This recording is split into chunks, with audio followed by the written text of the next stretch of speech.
வணக்கம், welcome to AJC academy.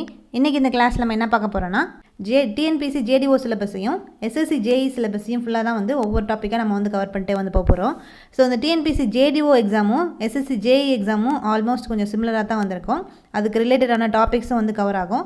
So அதனால் same எல்லாத்தையுமே வந்து கம்பைண்டாக நம்ம வந்து ஜேடிஓ எக்ஸாமையும் ஜேஇ எக்ஸாமையும் கம்பைண்டாக நம்ம வந்து என்னென்ன டாபிக்ஸ் அப்படின்றத ஒவ்வொன்றா பார்த்துட்டே வந்து போகலாம். இதில் வந்து சில சிலபஸ் வந்து டாபிக்ஸ் வந்து சேஞ்ச் ஆகும். சிலபஸில் ஜேடிஓக்கு தனியாக ஒரு சில டாபிக்ஸ் வந்துருக்கும், அதே மாதிரி ஜேஇக்கு சில டாபிக்ஸ் வந்து சேஞ்சஸ் வந்துருக்கும். அதையும் தனித்தனியாக நம்ம வந்து பார்த்துடலாம். ஸோ அப்போ காமனாக இருக்கக்கூடியதை வந்து இந்த மாதிரி ரெண்டுத்தையும் டிஎன்பிசி ஜேடிஓ எஸ்எஸ்சி ஜேஇ அப்படின்னு சொல்லி கம்பைண்டாக வந்து பார்க்கலாம். தனித்தனியாக இருக்கக்கூடிய டாபிக்ஸை நம்ம வந்து ஜேடிஓக்கு தனியாக டாபிக்ஸும் ஜேஇக்கு எஸ்எஸ்சி ஜேஇக்கு தனியான டாபிக்ஸும் வந்து என்னென்ன இருக்குது அப்படின்றத நம்ம தனித்தனியாக அது வந்து எந்த டாபிக்ஸ்ன்றதை பார்த்து அதுக்கு தனியாக வீடியோ வந்து போடலாம். ஸோ அப்போ இன்னைக்கு கிளாஸில் நம்ம வந்து இந்த டிஎன்பிசி ஜேடிஓ அண்ட் எஸ்எஸ்சி ஜேஇயில் என்ன சப்ஜெக்ட் வந்து எடுக்க போகிறோன்னா கன்ஸ்ட்ரக்ஷன் மெட்டீரியல். ஸோ ஜேடிஓவில் வந்து construction material and construction practice, SSC ஜேஇயில் வந்து பார்த்தோன்னா பில்டிங் மெட்டீரியல்ஸ் அப்படின்னு சொல்லுவோம். ஸோ இந்த building material or construction material எப்படி வேணால் வந்து சொல்லலாம். ஸோ ரெண்டுமே வந்து சேம் தான். ஸோ அந்த சப்ஜெக்ட் பற்றி தான் வந்து ஒவ்வொரு டாப்பிக்காக அந்த சப்ஜெக்ட்டில் இருக்கக்கூடிய ஒவ்வொரு டாப்பிக்காக நம்ம வந்து கவர் பண்ண போகிறோம். ஸோ அதில் ஃபஸ்ட்டு டாபிக் வந்து எது நம்ம பார்க்க போகிறோன்னா பிரிக்ஸ் பற்றி தான் வந்து பார்க்க போகிறோம். ஸோ பிரிக்ஸில் நம்ம பார்க்கக்கூடிய பாயிண்ட்ஸ் எல்லாமே ரொம்ப ஹைலைட்டடான பாயிண்ட்ஸு. ஸோ இந்த பாயிண்ட்ஸ் வந்து அதிகமாக ரிப்பீட்டடாக இருக்கக்கூடிய பாயிண்ட்ஸ் தான். பட் இந்த பாயிண்ட்ஸ் இப்போ நான் சொல்லக்கூடிய பாயிண்ட்ஸ் நீங்கள் வந்து ப்ரிப்பேர் பண்ணிங்கன்னா இந்த எந்த எக்ஸாம்னாலும் வந்து கிளியர் பண்ண முடியும். பட் ஆனால் ஸோ மார்க்ஸ் வந்து இன்னும் ஹையாக வந்து வேணும் அப்படின்னா நம்மளோட ஏஜேசி அகாடமியோட புக் வந்து இருக்குது. ஸோ கன்ஸ்ட்ரக்ஷன் மெட்டீரியல்ஸ்க்கு கன்ஸ்ட்ரக்ஷன் ப்ராக்டிஸுக்கு வந்து ஜேடிஓக்கு தனியாக வந்து புக்கே வந்து போட்டிருக்கோம். ஸோ அதில் வந்து இன்னும் இன்டெப்த்தான டாபிக்ஸோட இன்டெப்த்தான பாயிண்ட்ஸ்லாம் வந்திருக்கும். ஸோ அதில் நீங்கள் ப்ரிப்பேர் பண்ணால் தான் இன்னும் உங்களுக்கு வந்து நிறைய மார்க்ஸ் வந்து கெயின் பண்ண முடியும். ஸோ இப்போ நான் சொல்லக்கூடிய பாயிண்ட்ஸ்லாம் நீங்கள் வந்து படிச்சிங்கன்னா உங்களால் இந்த எக்ஸாம்ஸ் வந்து எந்த எக்ஸாம்னாலும் வந்து கிளியர் பண்ண முடியும். பட் ஆனால் ஹை மார்க்ஸ் வந்து ஸ்கோர் பண்ணணும்னா இன்டெப்த்தாக இன்னும் கொஞ்சம் நீங்கள் வந்து ப்ரிப்பேர் பண்ணால் தான் உங்களால் ஹை மார்க்ஸ் வந்து ஸ்கோர் பண்ண முடியும். ஸோ அதனால் இந்த டிஎன்பிசி ஜேடிஓக்கு பில்டிங் மெட்டீரியலுக்கு தேவையான புக்ஸ் வந்து நம்மக்கிட்ட வந்துருக்குது. ஸோ அந்த புக் வந்து வேணும்னா நீங்கள் வந்து வாங்கிக்கலாம். ஸோ அந்த புக்கோட ப்ரைஸ் வந்து என்னென்னு பார்த்தீங்கன்னா 450 rupees. ஸோ அந்த புக் வந்து நீங்கள் வந்து வேணுன்றவங்க ஆர்டர் பண்ணி இந்த வாட்ஸ்அப் நம்பர் வந்துருக்கும். ஸோ புக்கு வேணும்னா நீங்கள் வந்து இந்த வாட்ஸ்அப்பில் வந்து மெசேஜ் பண்ணி நீங்கள் வந்து வாங்கிக்கலாம்.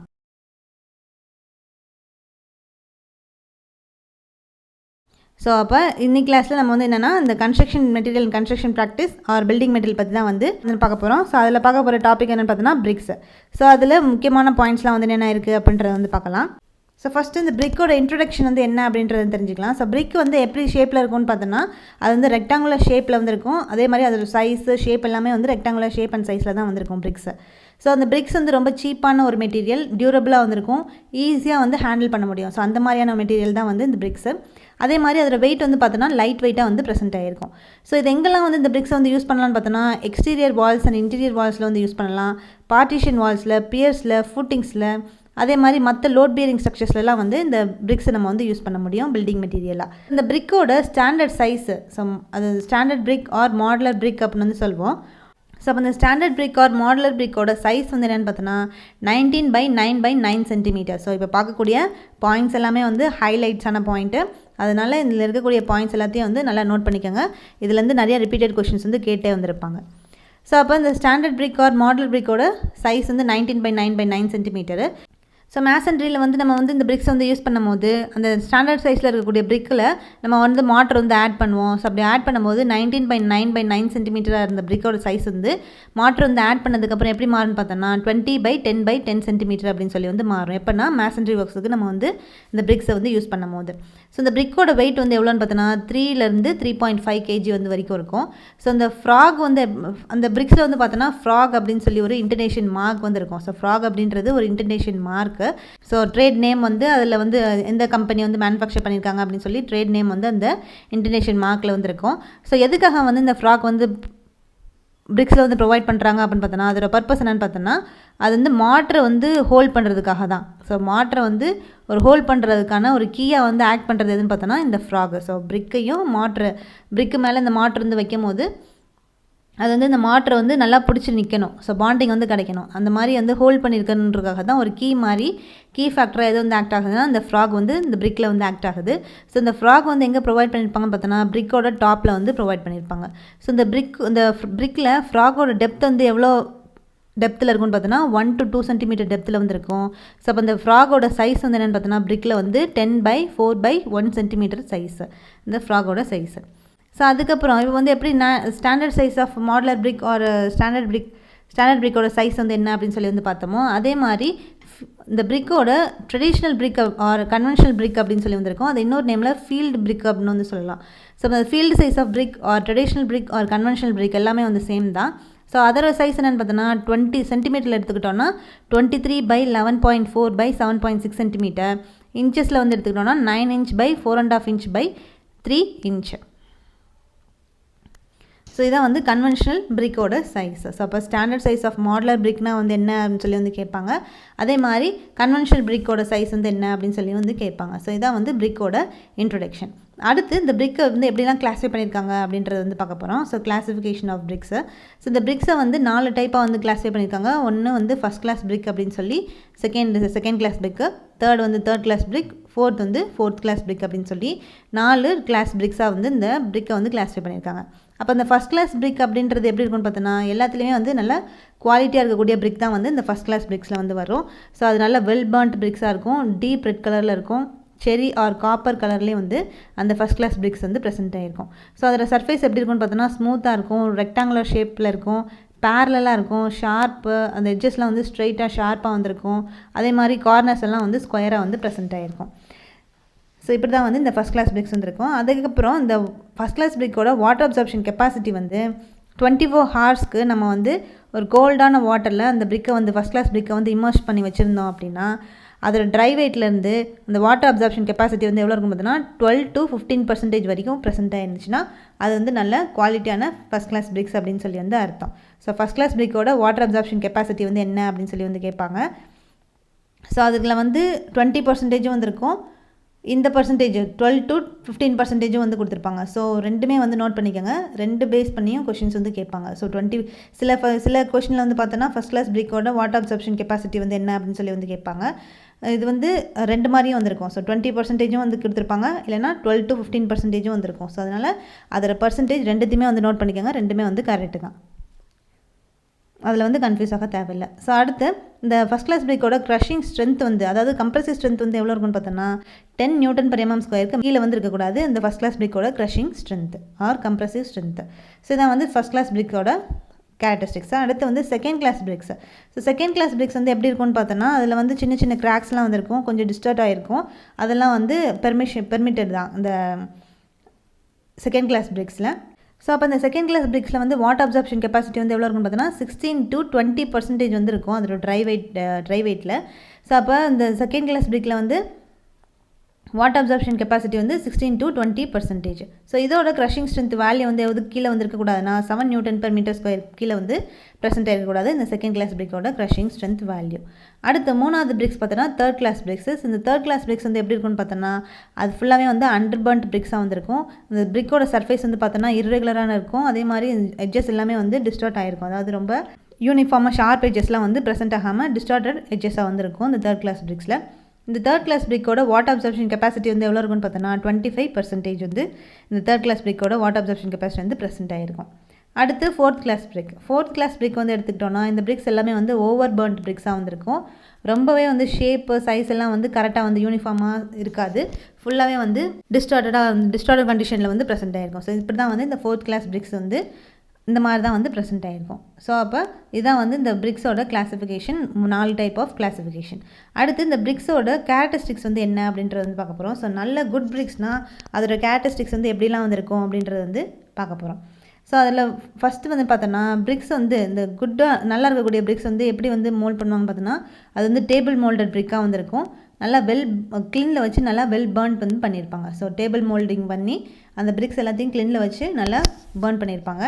அதுக்கப்புறம் அதோட கலர் வந்து பார்த்தோன்னா யூனிஃபார்ம் டீப் ரெட் கலரில் இருக்கும், இல்லைனா வந்து செரி கலரில் வந்து ப்ரெசென்ட் ஆகிருக்கும். அதோட டெக்ஸ்சர் எல்லாமே வந்து யூனிஃபார்மாக வந்திருக்கும் இந்த பிரிக்ஸோட டெக்ஸ்சர் எல்லாமே.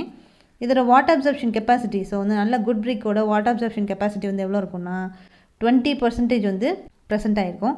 ஸோ 24 hours வந்து வாட்டரில் வந்து இம்மர்ஸ் பண்ணி வைக்கும் போது அதோட வாட்டர் அப்சார்ப்ஷன் கெப்பாசிட்டி வந்து 20%க்கு மேலே வந்து இருக்கக்கூடாது, 20%க்குள்ளே தான் வந்து இருக்கணும். ஸோ அந்த மாதிரி இருந்துச்சுன்னா அது வந்து நல்ல குட் குவாலிட்டியான பிரிக்கு. ஸோ அதுக்கப்புறம் பிரிக்ஸ் வந்து இப்போ ஃபஸ்ட் கிளாஸ் பிரிக்ஸாக இருந்துச்சுன்னா அந்த பிரிக்கோட வாட்டர் அப்சர்ப்ஷன் வந்து எதுக்கு மேலே இருக்கக்கூடாதுன்னா 20% மேலே வந்து இருக்கக்கூடாது. செகண்ட் கிளாஸ் பிரிக்னால் அதோட வாட்டர் அப்சர்ப்ஷன் கெப்பாசிட்டி வந்து எதுக்கு மேலே இருக்கக்கூடாதுன்னா 22% மேலே வந்து ப்ரெசென்ட் ஆகிருக்கக்கூடாது. ஸோ முன்னாடி பார்த்த பர்சன்டேஜஸும் வந்து கரெக்டு தான். Water absorption capacity value range வந்து முன்னாடி பார்த்ததும் கரெக்டு தான், இப்போ பார்க்குறதும் வந்து கரெக்டு தான். செகண்ட் கிளாஸ் பிரிக்ஸுக்கு 22% மேலே வந்து இருக்கக்கூடாது. தேர்ட் கிளாஸ் பிரிக்ஸுக்கு 25% மேலே வந்து வாட்டர் அப்சர்ப்ஷன் கெப்பாசிட்டி வந்து இருக்கக்கூடாது. ஸோ இப்போ பார்க்கக்கூடிய எல்லா பாயிண்ட்ஸுமே வந்து கரெக்டு தான். அதை வந்து கரெக்டாக வந்து கன்ஃபியூஸ் ஆகாமல் வந்து நோட் பண்ணிக்கோங்க. ஸோ அதுக்கப்புறம் இந்த குவாலிட்டியான பிரிக்ஸுக்கு வந்து க்ரஷிங் ஸ்ட்ரென்த் வந்து எவ்வளோ இருக்கணும்னா 10 Nm/mm² கீழே வந்து இருக்கக்கூடாது. ஸோ அதே மாதிரி இந்த குவாலிட்டியான பிரிக்கை வந்து எப்படி இருக்கணும்னா, இப்போ 1 மீட்டர் ஹைட்லேருந்து அந்த பிரிக்கை வந்து போடும்போது, ஹார்டான கிரவுண்டில் நம்ம ஃப்ளாட்டாக வந்து அந்த பிரிக்கை வந்து போடும்போது 1 மீட்டர் ஹைட்லேருந்து போடும்போது அந்த பிரிக் வந்து பிரேக் ஆகாமல் இருந்துச்சுன்னா அதனால் குவாலிட்டியான பிரிக் அப்படின்னு சொல்லி வந்து அர்த்தம். ஸோ இதான் வந்து இந்த பிரிக்கோட கேரக்டரிஸ்டிக்ஸ், நல்ல பிரிக்கோட கேரக்டரிஸ்டிக்ஸ். ஸோ இந்த கேரக்டரிஸ்டிக்ஸில் இருந்துச்சுன்னா அந்த பிரிக்ஸ் எல்லாமே வந்து குட் பிரிக்ஸ் அப்படின்னு சொல்லி வந்து அர்த்தம். ஸோ நெக்ஸ்ட் நம்ம என்ன பார்க்க போகிறோம்னா, பிரிக்ஸோட காம்போசிஷன் வந்து என்ன அப்படின்றத வந்து பார்க்க போகிறோம். ஸோ பிரிக்ஸுக்கு வந்து பார்த்தோன்னா அதில் வந்து பிரிக்ஸில் டிஃப்ரெண்ட் டைப்ஸ் ஆஃப் இன்க்ரீடியன்ஸ்லாம் வந்து யூஸ் பண்ணுவாங்க. ஸோ அந்த ஒவ்வொரு இன்க்ரீடியன்ஸ்க்கும் நிறையா டைப்ஸ் ஆஃப் ஃபங்க்ஷன்ஸு, அதில் நிறையா ப்ரொப்போர்ஷன்ஸ்லாம் வந்து ஆட் பண்ணியிருப்பாங்க அந்த பிரிக்ஸில். ஸோ அப்போ அது என்னென்ன இன்க்ரீடியன்ஸ்லாம் வந்து இருக்குது அப்படின்றத வந்து பார்க்கலாம். ஸோ அதில் ஃபஸ்ட் இன்க்ரீடியன்ட் எதுன்னு பார்த்தோன்னா சிலிக்கா. ஸோ சிலிக்கா வந்து இந்த பிரிக் எர்த்தில், அதாவது பிரிக் எர்த் ஆர் கிளே எல்லாமே வந்து சேம் தான். ஸோ இப்போ கிளேயில் வந்து இந்த சிலிக்கா கண்டென்ட் வந்து எவ்வளோ இருக்குன்னு பார்த்தோன்னா 50 to 60% வந்து சிலிக்கா கண்டென்ட் வந்து ப்ரெசென்ட் ஆகிருக்கும். ஸோ அந்த பிரிக்குக்கு வந்து நல்ல ஷேப் வந்து, அதாவது அதோட ஷேப் வந்து நல்லா ரீடைண்டாக வந்து வச்சுக்கிறது, ஷேப் வந்து நல்லா கொடுக்கறது எதுன்னு பார்த்தோன்னா இந்த சிலிக்கா தான். பிரிக்குக்கு வந்து கரெக்டான ஷேப் வந்து மெயின்டைன் பண்ணி கொடுக்கறது சிலிக்கா கண்டென்ட்னால தான். ஸோ அதே மாதிரி பிரிக்கில் வந்து இந்த கிராக்கிங், ஸோ பிரிக்கில் வந்து இந்த கிராக்கிங், ஷ்ரிங்கேஜ், வார்ப்பிங் இதெல்லாம் வந்து பிரிக்கில் வந்து நடக்காமல் ப்ரிவென்ட் பண்ணுறதும் எந்த இன்க்ரீடியண்ட்டோட வேலைன்னு பார்த்தோன்னா இந்த சிலிக்காவோட வேலை. ஸோ அதுக்கப்புறம் செகண்ட் இன்க்ரீடியன்ட் எதுன்னு பார்த்தோன்னா அலுமினா. ஸோ அலுமினா வந்து இந்த அந்த பிரிக் எர்த்தில் வந்து எவ்வளோ இருக்குன்னு பார்த்தோன்னா 20 to 30% வந்து ப்ரெசென்ட் ஆகிருக்கும். ஸோ இதுதான் வந்து இந்த பிரிக்கை பொறுத்த வரைக்கும் ரொம்ப முக்கியமான கான்ஸ்டன்ட், அதாவது இன்க்ரீடியன்ட் வந்து எதுன்னு பார்த்தோன்னா இந்த அலுமினா தான். ஏன் வந்து அலுமினா வந்து சொல்கிறோம் அப்படின்னு வந்து பார்த்தோன்னா, ஸோ இந்த பிரிக்குக்கு வந்து பிளாஸ்டிசிட்டி அப்படின்ற இந்த நேச்சரை வந்து கொடுக்குறது எதுன்னு பார்த்தோன்னா இந்த அலுமினாவோட வேலை. ஸோ அதனால தான் அலுமினா வந்து ரொம்ப முக்கியமான கான்ஸ்டன்ட் அப்படின்னு வந்து டினோட் பண்ணுறாங்க. ஸோ அதான் வந்து பிளாஸ்டிசிட்டி ரேஞ்சை வந்து கொடுக்கும். அதனால தான் மோல்டிங் வந்து நம்ம பிரிக்கில் வந்து அந்த பிரிக் எர்த்தில் வந்து பண்ண முடியுது. ஸோ பிரிக் எர்த்னாலும் கிளேனாலும் சேம் தான். ஸோ அடுத்த மூணாவது இன்க்ரீடியன்ட் எதுன்னு பார்த்தோன்னா லைம். ஸோ லைம் வந்து இந்த கிளேயில் வந்து எவ்வளோ பர்சன்டேஜ் வந்துருக்குன்னு பார்த்தோன்னா 10%. அது கீழே தான் வந்திருக்கணும், அதுக்கு மேலே வந்து இருக்கக்கூடாது கிளேயில். ஸோ இது வந்து என்ன பண்ணும், அந்த லைம் வந்து இந்த கிளேயில் வந்து இருக்கிறனால என்ன பண்ணுதுன்னு பார்த்தோன்னா, இந்த ட்ரை ஆகும் போது இந்த பிரிக்கை வந்து நம்ம ட்ரை பண்ணும் போது ஷ்ரிங்கேஜ் ஆகிறத வந்து ரெடியூஸ் பண்ணுது. சப்போஸ் இப்போ இந்த லைம் வந்து எக்ஸஸாக வந்து இருந்துச்சுன்னா பிரிக்ஸை வந்து என்ன பண்ணுதுன்னு பார்த்தோன்னா மெல்ட் பண்ணி அதோட ஷேப்பை வந்து லோஸ் பண்ணிடும். ஸோ அப்போ அந்த ஷேப்பை வந்து ரீட்டைன் பண்ணுறது எதோட வேலைன்னு பார்த்தோன்னா சிலிக்காவோட வேலை. ஷேப்பை வந்து இந்த பிரிக்கோட ஷேப் வந்து லூஸ் பண்ணுறது எதோட வேலைன்னு பார்த்தோன்னா லைமோட வேலை. ஸோ லைம் வந்து 10%க்கு மேலே எக்ஸஸாக வந்து போகும்போது இந்த பிரிக்கோட ஷேப் வந்து மாற்றி விட்டுரும். ஸோ அதான் வந்து இந்த லைம்ன்ற இந்த இன்க்ரீடியண்ட்டோட ஒர்க்கு. ஸோ அதுக்கப்புறம் அடுத்த இன்க்ரீடியன்ட் எதுன்னு பார்த்தோன்னா iron oxide. So iron oxide வந்து இந்த கிளேயில் வந்து எவ்வளோ இருக்குன்னு பார்த்தோன்னா 7% வந்துருக்கும். 7% கீழே தான் வந்துருக்கணும். ஸோ இது வந்து இந்த பிரிக்குக்கு வந்து ரெட் கலர் வந்து கொடுக்குறது எதோட வேலைன்னு பார்த்தோன்னா இந்த அயன் ஆக்சைடோட வேலை. ஸோ அதே மாதிரி இது வந்து இம்பர்மியபிலிட்டி, டியூரபிலிட்டி எல்லாம் வந்து இந்த பிரிக்குக்கு வந்து கொடுக்குது.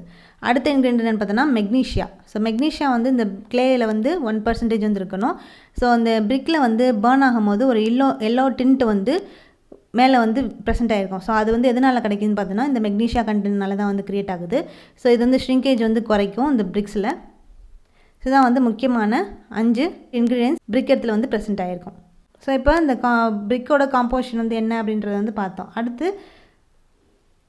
அடுத்து என்ன பார்க்க போகிறோன்னா harmful ingredients of bricks. So பிரிக்ஸில் வந்து எதெல்லாம் வந்து ஹார்ம்ஃபுல்லான இன்க்ரீடியண்ட்டாக வந்து ஆக்ட் ஆகுது அப்படின்றத வந்து பார்க்க போகிறோம். ஸோ அதில் ஃபஸ்ட்டு பார்த்தோன்னா லைம். ஸோ லைம் முன்னாடியே சொன்னதான். ஸோ லைம் வந்து எக்ஸஸாக வந்து போயிருந்துச்சுன்னா அது வந்து இந்த பிரிக்கோட ஷேப்பை வந்து மாற்றிடும்.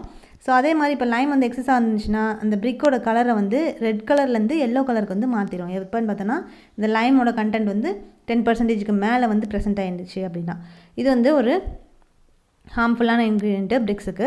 அடுத்த ஹார்ம்ஃபுல்லான இன்க்ரீடியண்ட் எதுன்னு பார்த்தோன்னா பெபிள்ஸ், கிராவல்ஸ், கிரிட்ஸ். ஸோ இதெல்லாம் வந்து ஹார்ம்ஃபுல்லான இன்க்ரீடியண்ட்டு. ஸோ எப்படின்னு பார்த்தோன்னா இது வந்து என்னென்னா, இப்போ சப்போஸ் இந்த கிளேயில் வந்து இந்த பெபிள்ஸ், கிராவல்ஸ், கிரிட்ஸ் எல்லாம் வந்து ப்ரெசென்ட் ஆகிடுச்சுன்னா கிளேயை வந்து தரவாக வந்து மிக்ஸ் பண்ண விடாது. ஸோ அதனால் வந்து என்னென்னா அந்த பிரிக்கோட அப்பியரன்ஸே வந்து ஸ்பாயில் பண்ணிடும். ஸோ அதனால் இது வந்து ஒரு ஹார்ம்ஃபுல்லான இன்க்ரீடியண்ட்டு. அடுத்து அயன் பைரைட்ஸ். அயன் பைரைட்ஸ் வந்து என்ன பண்ணுதுன்னா, சப்போஸ் இப்போ அயன் பைரைட்ஸ் வந்து இந்த பிரிக்ஸில் வந்து ப்ரெசென்ட் ஆயிடுச்சுன்னா, அந்த பிரிக்கை வந்து நம்ம வந்து பர்ன் பண்ணும்போது அங்கே அது வந்து ஆக்சிடைஸ் ஆகி டீகம்போஸ் ஆகிடுது இந்த பிரிக்கை. ஸோ அதனால அயன் பைரைட்ஸும் ஒரு ஹார்ம்ஃபுல்லான இன்க்ரீடியன்ட். அடுத்த இன்க்ரீடியன்ட் பார்த்தோன்னா ஆல்கலிஸ். ஸோ ஆல்கலிஸ் வந்து இந்த பிரிக்கில் க்ளே இடத்துல வந்து எவ்வளோ இருக்கணும்னு பார்த்தோன்னா 10% கீழே தான் வந்து ப்ரெசென்ட் ஆகிருக்கணும். ஸோ மெயினாக வந்து இந்த ஆல்கலிஸ் எந்த ஃபார்மில் வந்து இருக்குன்னு பார்த்தோன்னா சோடா ஆர் பொட்டாஷ் ஃபார்மில் வந்து ப்ரெசென்ட் ஆகிருக்கும்.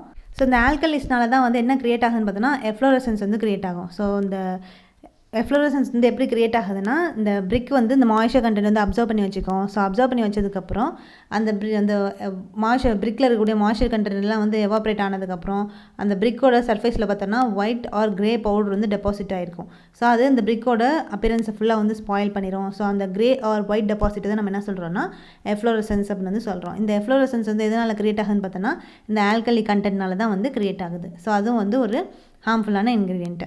அடுத்த இன்க்ரீடியன்ட் பார்த்தோன்னா organic matter. So organic matter வந்து அது என்ன பண்ணுன்னு பார்த்தோன்னா, ஸோ இப்போ வந்து க்ரீன் பிரிக்ஸை, ஸோ பச்சையாக இருக்கக்கூடிய புதுசாக ஃப்ரெஷ்ஷாக இருக்கக்கூடிய க்ரீன் பிரிக்ஸை நம்ம வந்து பர்ன் பண்ணோம் அப்படின்னா அதில் இருக்கக்கூடிய அந்த க்ரீன் பிரிக்ஸில் இருக்கக்கூடிய ஆர்கானிக் மேட்டர் எல்லாம் வந்து பர்ன் பண்ணும் போது சார்ட் ஆயிரும். அதாவது எரிஞ்சிரும். அந்த ஆர்கானிக் மேட்டர் எல்லாம் வந்து எரிஞ்சு அதுக்கப்புறம் அந்த ஆர்கானிக் மேட்டர் வந்து அந்த பிரிக்குள்ளே வந்து எரிஞ்சிறதுனால அந்த ஆர்கானிக் மேட்டர் பிரிக்ஸில் எங்கெல்லாம் வந்து ப்ரெசென்ட் ஆகிடுச்சோ அந்த இடத்துலலாம் வந்து ஓட்டையாக வந்திருக்கும். ஸோ அந்த ஓட்டையாக இருக்கிறதுனால என்ன ஆகுதுன்னா அதான் வந்து போர்ஸ் அப்படின்னு சொல்லுவோம். அதனால் வந்து என்னன்னா அந்த பிரிக்ஸை வந்து போரஸ் கண்டிஷனுக்கு வந்து போயிடும்.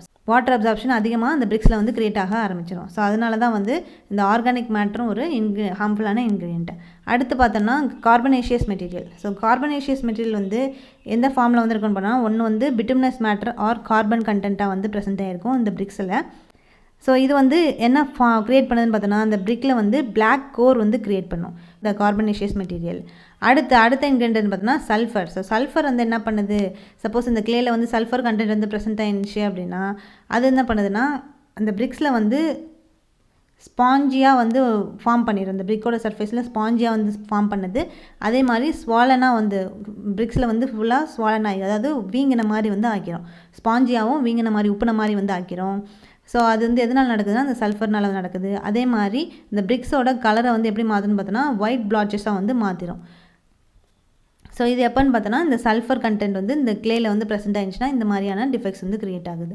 அடுத்து வாட்டர்னால வந்து என்ன டிஃபெக்ட் ஆகுதுன்னு பார்த்தோன்னா டிஃபெக்ட்ஸ் வந்து க்ரியேட் ஆகுதுன்னு பார்த்தோன்னா இப்போ large amount of free water வந்து இந்த க்ளேயில் வந்து ப்ரெசென்ட் ஆகிடுச்சு அப்படின்னா அந்த ட்ரை பண்ணும்போது அந்த பிரிக்கை வந்து நம்ம ட்ரை பண்ணும்போது அங்கே ஷ்ரிங்கேஜ் வந்து அதிகமாக வந்து நடக்கும். அதுக்கப்புறம் இப்போ கம்பைன்ட் வாட்டர் வந்து எக்ஸஸாக வந்து இருந்துச்சுன்னா அது வந்து பர்னிங் அப்போ வந்து ஷ்ரிங்கேஜ் வந்து நடக்குது. ஸோ அப்போ ஃப்ரீ வாட்டர் வந்து லார்ஜ் அமௌண்ட்டில் க்ளேயில் வந்து இருந்துச்சுன்னா ட்ரையிங் அப்போ பிரிக்கை வந்து ஷ்ரிங்கேஜ் பண்ணும். கம்பைன்ட் வாட்டர் வந்து அதிகமாக இருக்கும் போது பர்னிங் அப்போ இந்த ஷ்ரிங்கேஜ் ப்ராசஸ் வந்து க்ரியேட் ஆகுது. ஸோ இது அதனால் வாட்டர் வந்து ஒரு லிமிட்குள்ளே தான் வந்துருக்கணும். ஸோ லிமிட்டுக்கு மேலே வந்து ப்ரெசென்ட் ஆகிருக்கக்கூடாது இந்த க்ளே கண்டென்ட்டில். ஸோ தான் வந்து டிஃப்ரெண்ட் டைப்ஸ் ஆஃப் இன்க்ரீடியன்ஸ். இந்த இன்க்ரீடியன்ஸ்னால இந்த பிரிக்ஸில் வந்து இந்த மாதிரியான டிஃபெக்ட்ஸ்லாம் வந்து க்ரியேட் ஆகுது. ஸோ அடுத்து நம்ம என்ன பார்க்க போகிறோம்னா மேனுஃபேக்சரிங் ஆஃப் பிரிக்ஸ் பற்றி வந்து பார்க்க போகிறோம். ஸோ மேனுஃபேக்சரிங் ஆஃப் பிரிக்ஸில் நிறையா ஸ்டேஜஸ்லாம் வந்து இருக்குது. ஸோ அது என்னென்ன அப்படின்றது வந்து பார்க்கலாம். ஸோ அது பிரிக்கோட ஃபஸ்ட்டு ஸ்டேஜ் எதுன்னு பார்த்தோன்னா க்ளே வந்து ப்ரிப்பேர் பண்ணுறது தான். ஸோ ஃபஸ்ட்டு ஸ்டெப் வந்து க்ளே வந்து ப்ரிப்பேர் பண்ணுறது. அந்த க்ளே வந்து எப்படி வந்து ப்ரிப்பேர் பண்ணுறாங்க அப்படின்றது தான் வந்து ஃபஸ்ட்டு நம்ம வந்து பார்க்க போகிறோம். அப்போ ப்ரிப்பரேஷன் ஆஃப் க்ளே. ஸோ அந்த க்ளே வந்து ப்ரிப்பேர் பண்ணுறதுல ஃபஸ்ட்டு ஸ்டேஜ் என்னென்னு பார்த்தோன்னா அன்சாயிலிங். ஸோ அப்போ அன்சாயிலிங் அப்படின்றது என்னென்னா இந்த டாப் லேயரில் ஸோ சாயிலில் இருக்கக்கூடிய டாப் லேயரை அதாவது 20 சென்டிமீட்டர் டெப்த் வரைக்கும் ஃபுல்லாக அந்த டாப் லேயரில் உள்ள ப்ரெசென்ட் ஆகிருக்கிற சாயில் எல்லாத்தையும் வந்து தோண்டி வெளியில் நம்ம எடுத்து தனியாக வந்து போட்டுடணும். ஸோ அந்த சாயிலை நம்ம வந்து யூஸ் பண்ணக்கூடாது. ஸோ எப்போனா அந்த 20 சென்டிமீட்டர் டெப்த்துக்கு கீழே அதுக்கப்புறம் தான் அந்த சாயில் நம்ம எடுத்து க்ளே கண்டென்ட்டாக வந்து யூஸ் பண்ணிக்கலாம். ஸோ அப்போ ஃபஸ்ட்டு ஸ்டேஜ் என்னென்னு பார்த்தோன்னா அன்சாயிலிங். அதுக்கப்புறம் நெக்ஸ்ட் ஸ்டெப் என்னென்னு பார்த்தோன்னா டிக்கிங். ஸோ டிக்கிங்கில் வந்து என்னென்னு பார்த்தோன்னா இந்த டாப் லேயரில் 20 சென்டிமீட்டர் கீழே இருக்கக்கூடிய அந்த மேலே இருக்கக்கூடிய அந்த டாப் லேயர் எல்லாத்தையும் வந்து ரிமூவ் பண்ணதுக்கப்புறம் அந்த க்ளே வந்து அது கீழே இருக்கக்கூடிய க்ளே சாயில் எல்லாத்தையும் வந்து எடுத்து நம்ம வந்து கிரவுண்டில் வந்து ஸ்ப்ரெட் பண்ணி வச்சிடறோம். ஸோ சாயில் வந்து என்னென்னா குமிச்சு வச்சுருப்பாங்க ஒவ்வொரு லேயராக. ஸோ அந்த லேயரோட எவ்வளோ ஹைட்டில் இருக்குன்னு பார்த்தோன்னா கிரவுண்ட் லெவல்லேருந்து 60 to 1 சென்டிமீட்டர் ஹைட்டில் இந்த சாயிலை வந்து இந்த மாதிரி குமிச்சு வந்து வச்சுருப்பாங்க இந்த க்ளே சாயிலை. ஸோ அதான் வந்து டிக்கிங் ப்ராசஸ். அடுத்து மூணாவது ஸ்டேஜ் என்னென்னு பார்த்தோன்னா க்ளீனிங் ப்ராசஸ். ஸோ க்ளீனிங் ப்ராசஸில் என்ன நடக்கும்னா, ஸோ அந்த க்ளே சாயில் எல்லாத்தையும் நம்ம வந்து நல்லா க்ளே சாயில் எடுத்து வெளில வச்சதுக்கப்புறம் அந்த க்ளே ஃபுல்லாத்தையும் நம்ம வந்து க்ளீன் பண்ணணும். So stones, pebbles, vegetable matter இதெல்லாம் வந்து இல்லாமல் நல்லா வாட்டரில் வச்சு வாஷ் பண்ணுவாங்க, சீவ் பண்ணுவாங்க. ஸோ அந்த மாதிரியான ப்ராசஸ்லாம் வந்து இந்த க்ளே சாயிலுக்கு வந்து கண்டக்ட் பண்ணுவாங்க இந்த க்ளீனிங் ஸ்டேஜில். ஸோ அடுத்து 4வது ஸ்டேஜ் என்னென்னு பார்த்தோன்னா வெதரிங். ஸோ நல்லா வந்து க்ளீன் பண்ணி முடிச்சதுக்கப்புறம் அந்த க்ளே வந்து நல்லா க்ளீன் பண்ணி முடிச்சதுக்கப்புறம் வெதரிங் ஆக்ஷன் வந்து கண்டக்ட் பண்ணுவாங்க. ஸோ வெதரிங்னால வந்து வெதரிங் அப்படின்றது என்னது, இந்த க்ளேயை கொண்டு போய் அட்மாஸ்பியரில் ஸ்ப்ரெட் பண்ணி வச்சுருப்பாங்க. ஸோ அந்த ஸ்ப்ரெட் பண்ணி வைக்கிறதுனால அந்த க்ளேக்கு வந்து என்ன கிடைக்குதுன்னு பார்த்தோன்னா நல்லா சாஃப்ட்னிங் வந்து அந்த க்ளேயில் வந்து நடக்கும். ஸோ அதனால தான் வந்து அட்மாஸ்பியரில் வச்சு வெதரிங் ஆக்ஷன் வந்து கண்டக்ட் பண்ணுறாங்க. ஸோ அந்த வெதரிங் ஆக்ஷனால் வந்து இந்த க்ளே வந்து எப்படிலாம் மாறுதுன்னு பார்த்தோன்னா நல்லா பிளாஸ்டிசிட்டியாகவும் ஸ்ட்ரென்த்தும் வந்து இந்த க்ளேக்கு வந்து கிடைக்கிது இந்த வெதரிங் ஆக்ஷனால். அடுத்து நெக்ஸ்ட் ஸ்டெப் என்னென்னு பார்த்தோன்னா பிளெண்டிங். ஸோ வந்து வெதரிங் வந்து கண்டக்ட் பண்ணி முடிச்சதுக்கப்புறம் இந்த க்ளே வந்து எப்படி ஆயிடுதுன்னு பார்த்தோன்னா நல்லா லூஸாக வந்து ஆயிடும். ஸோ அதோட வந்து எந்த இன்க்ரீடியன்ட் வந்து தேவையோ அதெல்லாம் வந்து நம்ம ஆட் பண்ணிக்கலாம். ஸோ அது எந்த ஸ்டேஜ்லன்னு பார்த்தோன்னா பிளெண்டிங்கில். ஸோ பிளெண்டிங்கில் அந்த க்ளே வந்து நல்லா லூஸாக வந்து மாறி அதை வந்து நல்லா மற்ற இன்க்ரீடியன்ஸோடு நம்ம வந்து மிக்ஸ் பண்ணிக்க முடியும். ஸோ தான் வந்து பிளெண்டிங் ஸ்டேஜ். அடுத்த ஸ்டேஜ் என்னென்னு பார்த்தோன்னா இந்த க்ளே ப்ரிப்பரேஷனில் லாஸ்ட் ஸ்டெப் வந்து டெம்பரிங். ஸோ டெம்பரிங் அப்படின்றது என்னென்னா இந்த க்ளே வந்து ப்ராப்பர் டிகிரி ஆஃப் ஹார்ட்னஸ்க்கு வந்து கொண்டு வரணும். ஸோ அந்த மாதிரி நல்லா ஹார்ட்னஸாக வந்து இந்த க்ளே வந்து கொண்டு வந்தால் தான் மோல்டிங் ஆப்ரேஷன் அப்போ வந்து அந்த க்ளே நல்லா ஃபிட்டாக வந்து ப்ரெசென்ட் ஆகிருக்கும். ஸோ அந்த க்ளே வந்து ஃபிட்டாக வந்து மாற்றணுன்னா நம்ம டெம்பரிங் ப்ராசஸை வந்து கண்டக்ட் பண்ணால் தான் அந்த க்ளே வந்து ஃபிட் ஆகி அதுக்கு நல்லா ஹார்ட்னஸ்ன்ற இந்த ப்ராப்பர்ட்டி வந்து கிடைக்கும். ஸோ இந்த டெம்பரிங்கில் தான் வந்து என்னென்னா தேவையான அளவுக்கு வாட்டர் வந்து ஆட் பண்ணி இந்த க்ளேவோட ஆட் பண்ணிக்கிறாங்க. ஸோ அதுக்கப்புறம் இந்த டெம்பரிங் வந்து எதில் வந்து கண்டக்ட் பண்ணுவாங்கன்னு பார்த்தோன்னா ஒரு லார்ஜ் ஸ்கேல் லெவலில் வந்து இந்த பிரிக்ஸ் வந்து மேனுஃபேக்சர் பண்ணுறாங்கன்னா டெம்பரிங் வந்து பக் மில்லில் வந்து கண்டக்ட் பண்ணுவாங்க. ஸோ அப்போ இந்த க்ளேவோட இந்த நல்லா கிரைண்டாக இருக்கக்கூடிய அந்த க்ளேயோட வாட்டர் வந்து மிக்ஸ் பண்ணி அந்த பிளாஸ்டிக் ஸ்டேட்டுக்கு அந்த க்ளே வந்து கொண்டு வந்தாங்கன்னா அந்த ப்ராசஸ் தான் நம்ம என்ன சொல்கிறோம்னா பக்கிங் அப்படின்னு வந்து சொல்கிறோம். ஸோ அப்போ இந்த பக் மில் வந்து எப்போ யூஸ் பண்ணுவோம், அந்த லார்ஜ் ஸ்கேல் லெவலில் அந்த பிரிக் வந்து மேனுஃபேக்சர் பண்ண போகிறாங்கன்னா டெம்பரிங் வந்து பக் மில்லில் வச்சு பண்ணுவாங்க. ஸோ அப்போ இந்த பக் மில் வந்து எப்படி இருக்குன்னு பார்த்தோன்னா அதோட டயமீட்டர் பாட்டம் டயமீட்டர் வந்து இந்த பக் மில் வந்து பாட்டம் டயமீட்டர் வந்து 80 சென்டிமீட்டர் வந்து இருக்கும். டாப் டயமீட்டர் வந்து 1 மீட்டர் வந்து இருக்கும். ஸோ இந்த பக் மில்லோட ஹைட் வந்து 2 மீட்டரு. ஸோ அது வந்து இந்த கிரவுண்ட் சர்ஃபேஸ்லேருந்து எவ்வளோ டெப்த்தில் வந்து கீழே ப்ரெசென்ட் ஆகிருக்குன்னு பார்த்தோன்னா 60 to 80 சென்டிமீட்டர் டெப்த்துக்கு கீழே, அதாவது கிரவுண்ட் லெவல்லேருந்து இந்த மாதிரி கீழே வந்து 60 to 80 சென்டிமீட்டர் வந்து கீழே இறங்கி தான் வந்திருக்கும் இந்த பக் மில்லை. ஸோ இப்போ இந்த பக் மில்லில் வந்து டெம்பரிங் வந்து நல்லா வந்து ஆயிருக்கா, ஸோ அந்த க்ளே வந்து நல்லா டெம்பரிங் வந்து கண்டக்ட் ஆயிருக்கா அப்படின்னு சொல்லி எப்படி வந்து கண்டுபிடிப்பாங்க அப்படின்னு பார்த்தோன்னா ஒரு சம் அமௌண்ட் ஆஃப் க்ளே வந்து எடுத்து அதை வந்து 3 mm டயமீட்டருக்கு அந்த க்ளே வந்து நல்லா ரோல் பண்ணுவாங்க. ரோல் பண்ணும்போது அந்த ஸ்மால் த்ரெட் மாதிரி வந்து ரோல் பண்ணுவாங்க. அப்படி ரோல் பண்ணும்போது அந்த க்ளே வந்து உடையாமல் இருந்துச்சு அப்படின்னா அது நல்லா டெம்பரிங் வந்து நடந்திருக்கு. ஸோ அப்போ அந்த பிரிக் எடுத்து அதாவது க்ளே வந்து நல்லா குட் கண்டிஷனில் வந்து இருக்குது, டெம்பரிங் வந்து நல்லா நடந்திருக்கு அப்படின்னு சொல்லி வந்து அர்த்தம். சப்போஸ் உடஞ்சிருச்சு அப்படின்னா 3 mm டயமீட்டருக்கு வராமலே அந்த த்ரெட் மாதிரி வராமலே அது வந்து உடஞ்சிருச்சுன்னா அது வந்து டெம்பரிங் வந்து சரியாக கண்டக்ட் ஆகலை அப்படின்னு சொல்லி வந்து அர்த்தம். ஸோ இது மூலமாக தான் வந்து என்னென்னா இந்த டெம்பரிங் வந்து இந்த பிரிக்கு வந்து நல்லா நடந்திருக்கா இல்லையா அப்படின்றத இது மூலமாக தான் வந்து கண்டுபிடிப்பாங்க. ஸோ இது மூலமாக கண்டுபிடிச்சா அந்த பிரிக் எர்த் வந்து நல்லா குட் கண்டிஷனில் இருக்குது அப்படின்னு தெரிஞ்சுக்குவாங்க. ஸோ பக் மில்லில் வந்து இந்த எத்தனை பிரிக்ஸ் வந்து நம்ம வந்து ஈல்டிங் வந்து கண்டக்ட் பண்ண முடியும்னு பார்த்தோன்னா 1500 பிரிக்ஸ். இதுதான் வந்து ஃபஸ்ட்டு இந்த மேனுஃபேக்சரிங் ஆஃப் பிரிக்ஸோட ஃபஸ்ட்டு ஸ்டேஜான க்ளே வந்து ப்ரிப்பேர் பண்ணக்கூடிய ப்ராசஸ்.